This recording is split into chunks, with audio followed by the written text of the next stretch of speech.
Part of the success of Faces of Iditarod was the unique lighting and the constant dark background that set the people apart. But with Faces of Alaska, I thought it best to show off the actual environment the person was in at the moment the image was made, to display the spectacularness of Alaska, if you will, and also with some similar dramatic light to make the person and the image stand out.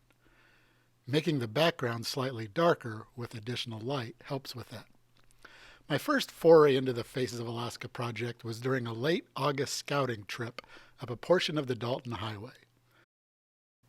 The Dalton Highway is known as the Haul Road, from Fairbanks to the Prudhoe Bay oil fields.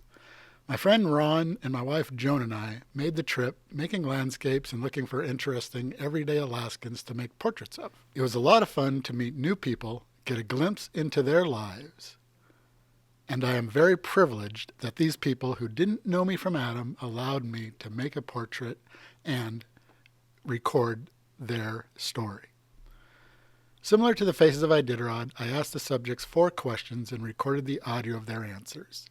Their info is transcribed and combined onto a website for the world to view. The images are shared for free with the subject, and they're encouraged to share the portrait on their own social media, make prints, or use it however they wish. I know living in Alaska is a very special privilege, and being able to meet more of the talented, extraordinary Alaskan people and sharing their face and stories brings joy to my heart. As for my gear and method, here's the behind the scenes on this. First, many months before when I first got the idea, I hunted around the web for options to create lighting that was unique.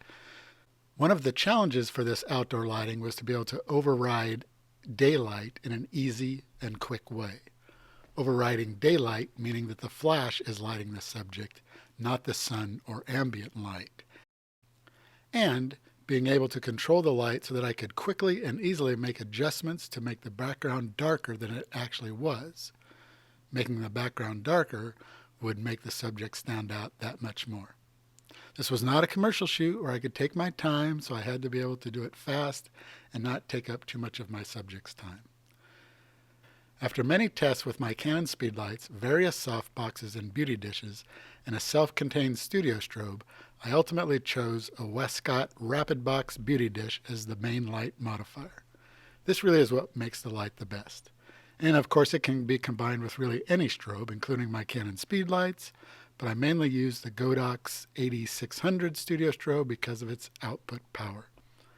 I tested a number of lighting, clothing, weather scenarios, and now feel confident that I can quickly and easily make these portraits that much better. I hope you will follow my journey at facesofalaska.com and enjoy the Faces of Alaska for a very long time.